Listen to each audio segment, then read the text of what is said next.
전략적 다른 사고방식뿐 아니라 삶 자체에 대해 전혀 다른 접근법이 필요한 기술이다.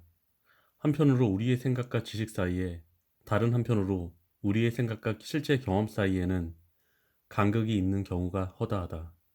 우리는 잡다한 사실과 정보들을 흡수하지만 이것들은 우리의 머릿속 공간을 차지할 뿐 아무짝에도 쓸모가 없다.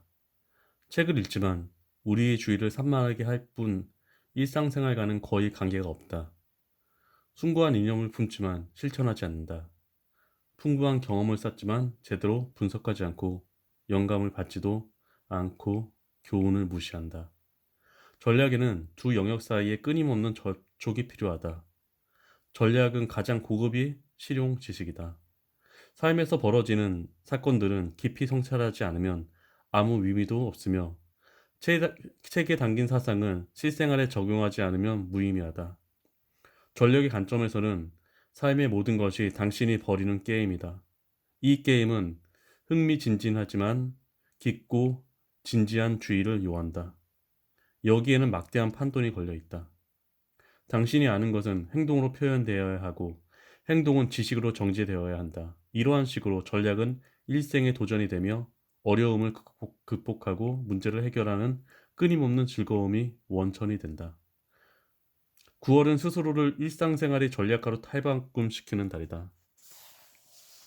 나는 전쟁의 기술에서 대부분 사람들이 전술적 지옥, 내가 붙인 이름이다, 이라는 영역에 살아간다고 지적했다. 이 지옥에서는 주변의 모든 사람들이 권력과 주도권을 탐하고 그들의 행동이 수천 가지 방향에서 우리의 삶과 교차한다. 우리는 상대방의 말과 행동에 끊임없이 대응해야 하며 그 과정에서 감정적으로 반응한다. 이 지옥은 한번 빠져들면 헤어나오기 힘들다. 당신은 연이어 전투를 치르지만 문제는 결코 해결되지 않는다. 이 지옥을 있는 그대로 보기란 여간 힘든 일이 아니다. 당신은 지옥과 너무 가까이, 너무 얽혀서 다르게 보지 못한다.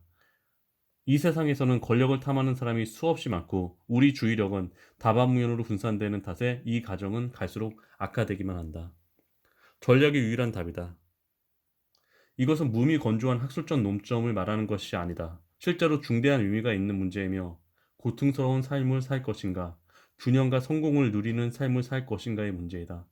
전략은 자신의 마음을 이 전장 위로 끌어올리는 정신적인 과정이다.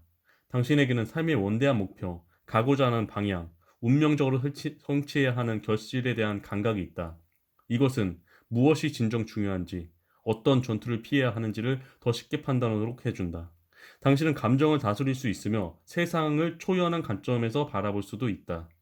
어떤 사람이 당신을 자신의 전투에나 문제에 끌어들이더라도 하더라도 당신은 균형을 잃지 않으면서 도움을 주거나 그들을 멀리하는 데 필요한 거리와 관점을 가지고 있다.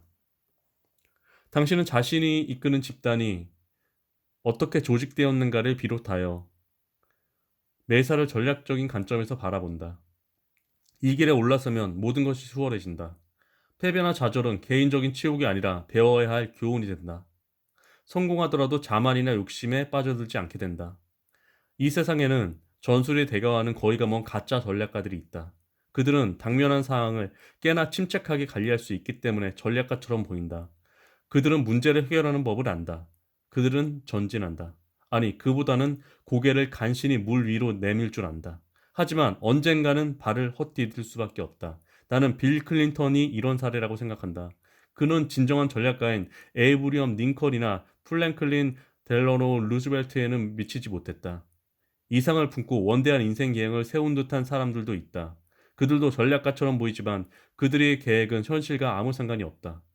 그들의 계획과 목표는 실은 욕구의 반영에 불과하다. 실행되는 면면이 보면 알 수 있다. 모든 것이 삐걱거릴 테니 말이다.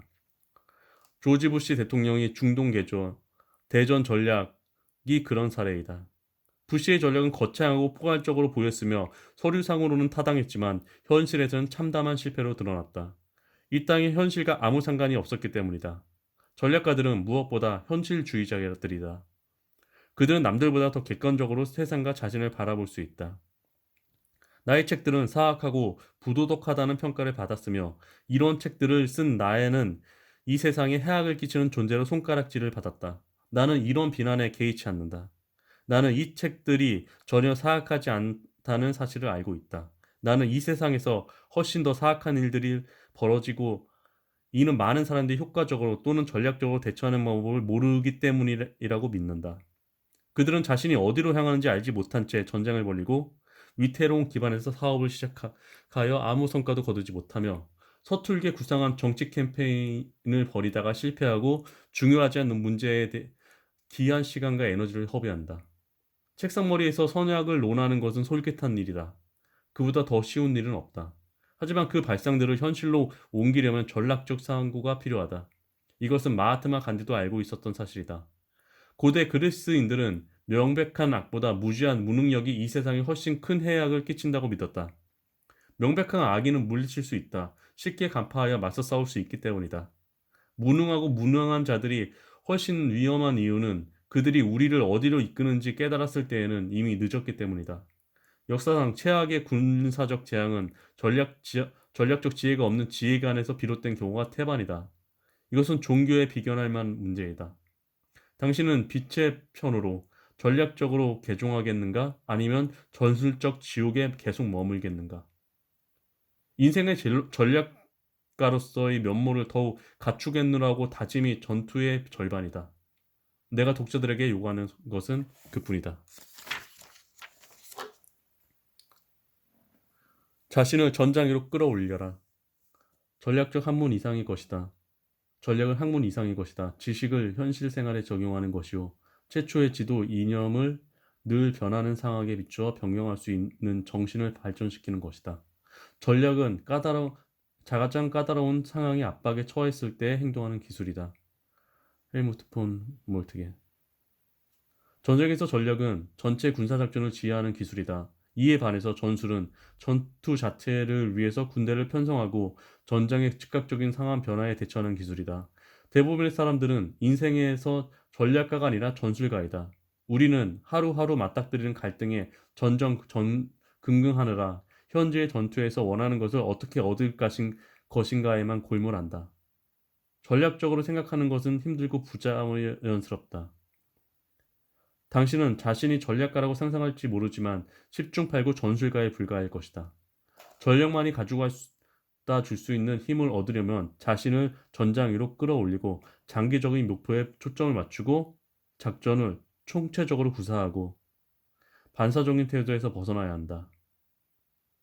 전반적인 목표에 염두를 두며 언제 싸우고 물러설지를 판단하는 일이 훨씬 수월해진다. 그러면 일상생활에서의 전술적 판단도 훨씬 수월하고 합리적으로 내릴 수 있다. 오늘의 법칙.